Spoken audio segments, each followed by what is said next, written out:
Inilah kebakaran hebat yang terjadi di sebuah bangunan tempat industri pembuatan dekorasi dan backdrop di Desa Mekarsari, Kecamatan Cilengsi, Kabupaten Bogor.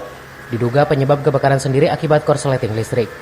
Banyaknya bahan material yang mudah terbakar membuat api dengan cepat membesar dan membakar sekelilingnya, juga merembet kedua atap rumah warga yang ada di belakang bangunan tersebut, hingga membuat petugas kewalahan menjinakkan api lantaran sulitnya untuk memperoleh sumber air. Dan api baru berhasil dipadamkan setelah petugas menerjunkan 4 unit mobil pemadam dari sektor Cilengsi dan juga Gunung Putri. Kami dapat laporan dari warga bahwa terjadi kebakaran pusat geprek, yaitu sekitar jam 3:30. Kemudian kami mundur dan kami mengerahkan 4 unit, yaitu dari Cilengsi 2 unit, dari Gunung Putri 2 unit.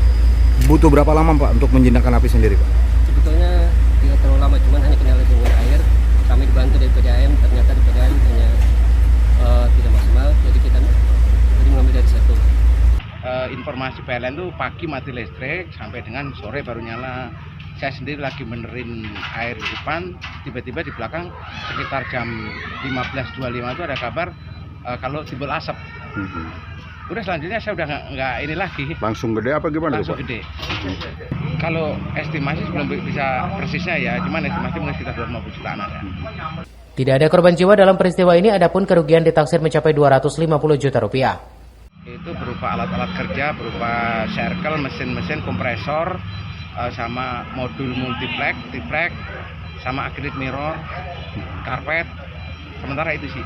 Itu sebenarnya rumah agak padat, cuman kebetulan yang istilahnya keserempet atau kekena itu satu rumah, cuman nanti kita coba ke belakang untuk mediasi. Dari Cilengsi, Kabupaten Bogor, Edi Junaidi melaporkan.